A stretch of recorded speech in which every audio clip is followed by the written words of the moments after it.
I'm a lot later to post than I anticipated. In the last couple of weeks, I've relocated from Texas to Florida, moved all of my things across, and I've been spending time getting settled into my new apartment and trying to get to work at my new job. It's been orientation and visits with HR and the whole rigmarole, so it's been a little hectic, and I didn't have a chance to get into this. I have a new desk and a new setup, as well as a new microphone that I intend to use for recording. So as we go forward, there should be a little bit higher quality to both the sound and visual aspects of this. Hopefully it'll be a little bit more aesthetically pleasing. I have a new white background that I'm really excited about using for some upcoming videos. I also have some different sticker packets that I've ordered from a couple different boutiques all around. So I'm looking forward to creating some new spreads with those in upcoming episodes as well. And I'll be linking all of this stuff in the description of the video as always. The goal moving forward is to post the week prior to the first of each month, starting in September, but it's just going to depend on how long it takes me to get really set up and settled and how things go with work. It's a brand new position for me and there's a lot to be done. I'm founding a program that's full of just a lot of craziness and hectic stuff. So it's difficult to say what the schedule is going to look like moving forward, but I hope to get some consistency by October. But let's get to the spooky part. Disembodied screams, furniture that moves on its own, and specters walking the grounds. In a city known for its grisly history and multitudinous ghosts, one of the most eye-catching buildings along the horizon is well known for its tragic history and chilling haunts. St. Augustine, Florida is a historic city dating back to 1556 and stands as the oldest continuously occupied colonial city in the United States. Named by Menendez, it served as a tactical outpost for the defense of the Spanish colonies along the East Coast and as a base for Catholic mission work.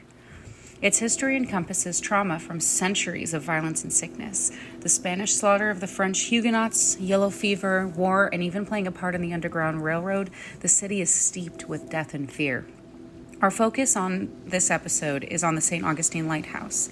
The structure standing today is not the original, however, its history is a fascinating one. Located on Anastasia Island, a 6-minute drive from St. Augustine Fort, the tower stands facing out to sea. To give some context to the different things that have happened in this area, I'm going to go through the history of the building and then follow with some of the different hauntings that are associated with the lighthouse. It's been a part of the scene and a part of St. Augustine since 1589. So its history is long-standing and it has seen a lot of different aspects of colonization, from the Spanish to its rule under the British, back to the Spanish, and then finally as a paragon of American lighthouses. It had all kinds of things done to it and it's had a long history. So we'll go back to the beginning.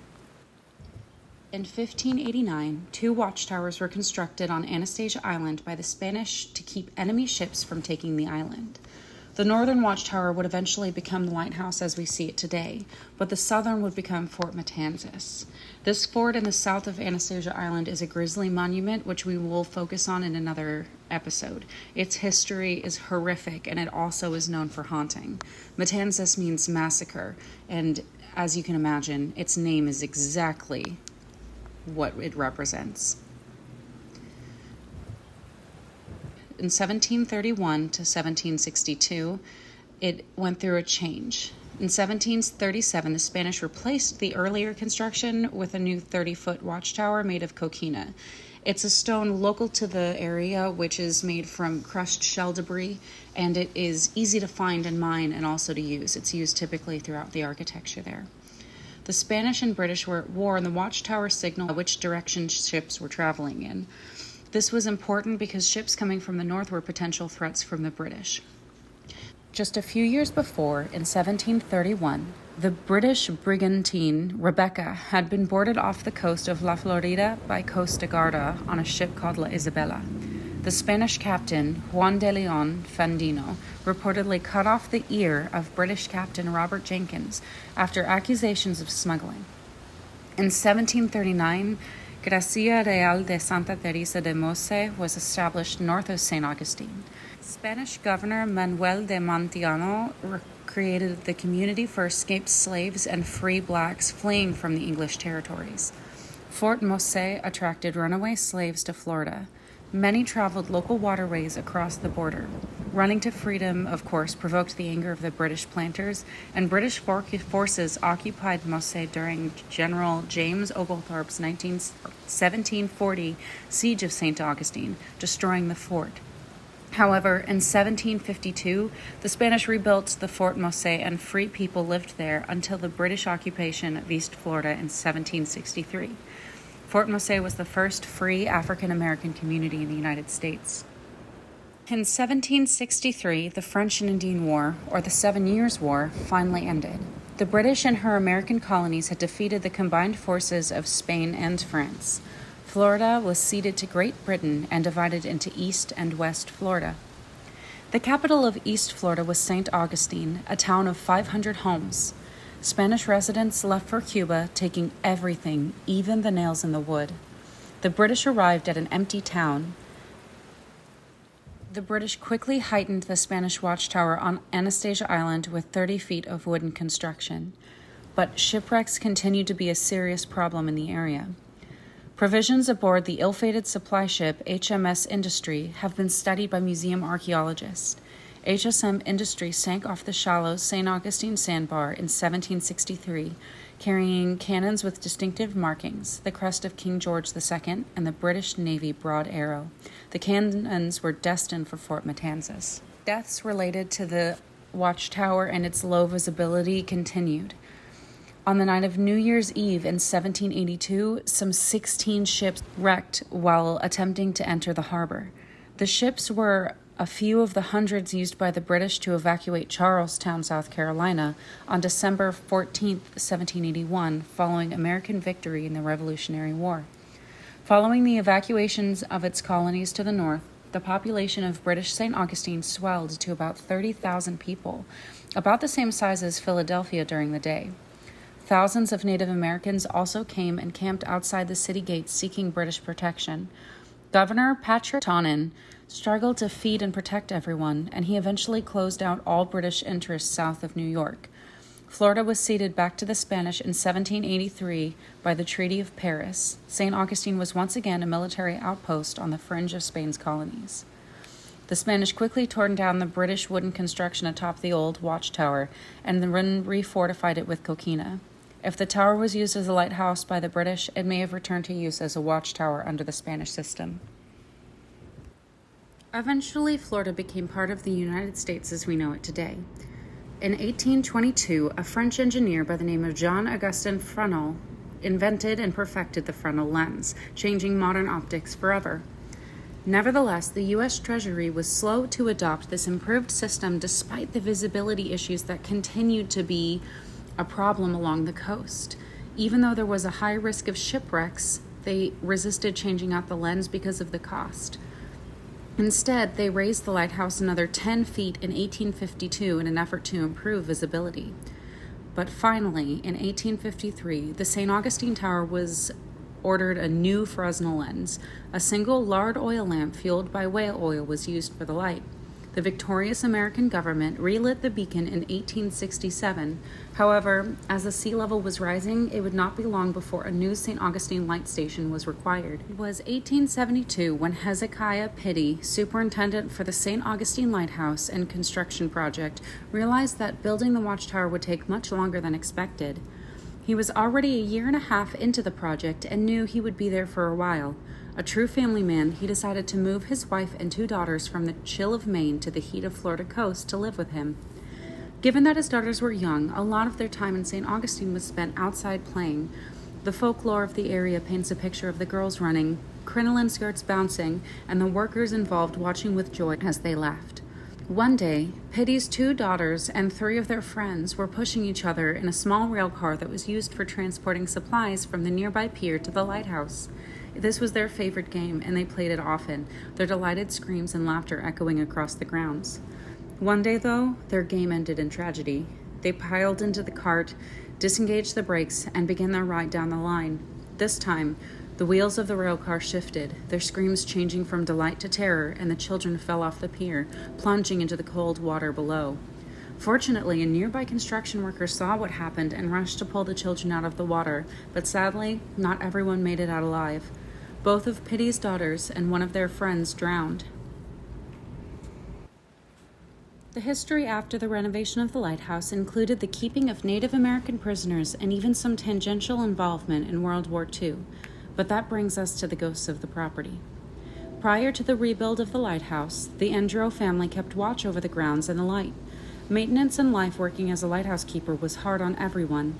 While the men tended to the lamp, carried heavy buckets of oil, maintained the property, and served from dusk to dawn, the women of the household kept everything running. Joseph Endro and his wife Maria were no exception. One day, while whitewashing the lighthouse tower, Joseph fell suddenly to his death. In the wake of this tragedy, Maria took over his duties, keeping his pension and supporting his family, as well as becoming one of the first women to maintain this lighthouse. His spirit lingers at the lighthouse and can be heard walking the 219 steps, and is seen while looking up the center of the spiral inside, as well as on the balcony at the top. The most chilling aspect of his haunting is what you can hear. Occasionally, you can hear the sound of his screaming as the echoes of his fall reverberate through time. Another haunt is the ghost of Pia Rasmussen, known as Pete. During his time with the lighthouse, he appreciated the finer things in life, installing updated plumbing systems in the house and enjoying his favorite vices, cigars. His apparition is still seen around the keeper's house, and the smell of his cigar smoke can be detected here and there as you tour the property. The Pitty girls are active inside the house as well as on the grounds. In the basement, child-sized chairs and crayons are set out. Each night the chairs are stacked for closing and the crayons neatly organized, but by morning the room is pulled apart again, crayons laying across the table as if just used, and the chairs pushed back as if they were just abandoned. The sound of children's laughter can be heard across the grounds, including at a neighboring park, and occasionally visitors glimpse Eliza's blue dress as it drifts across the property. The property is so active that Ghost Hunters TAPS team has visited twice. On their initial visit in 2006 and later in 2019, the team caught a disembodied female voice asking for help, and even video evidence of a shadow figure peering over the stair rail in the lighthouse. Multiple ghost tours are offered, which include a trip to the grounds. However, the only tour, which gets you to the lightkeeper's house and the lighthouse itself at night, is offered by Dark of the Moon Ghost Tour. I've not personally been on this tour, but the quality of most tour companies in St. Augustine is quite high, and this one is highly reviewed. I have been on the grounds in the evening, and it is very eerie. When younger, a family friend with some sensitivity confirmed the presence of children in the basement of the keeper's house, but I don't remember the details well. Searching through different accounts of what has happened at the lighthouse and in the property attached, you can find multiple experiences of people being touched, pulled, seeing glimpses out of the corner of their eye, catching EVPs, and even some photographs. It's obvious that these grounds are still haunted, and I imagine if we were to take a tour today, we would find something there. I plan to have the next episode out on the last week of August, just before September 1st. We'll be looking at a haunted fort and maybe one other location, depending on what time I have. Although I love researching and sharing with you the stories of different haunted locations, what I would really like this to be is a sharing of viewer stories. I want your real ghost stories in my inbox. So if you have had an encounter, if you're watching this video, please send in your ghost stories to thehauntedbujo@gmail.com. The link and the email will be in the description, as well as links to all the resources and different materials I use during my video. Please, please, please send in your stories. I want to get this channel off the ground, and I want you to hear the stories that you have shared with me, as well as those of different people throughout our lives. So, send in your stories. Keep an eye out for the teaser showing you my September journaling theme. And as always, you can't plan for ghosts.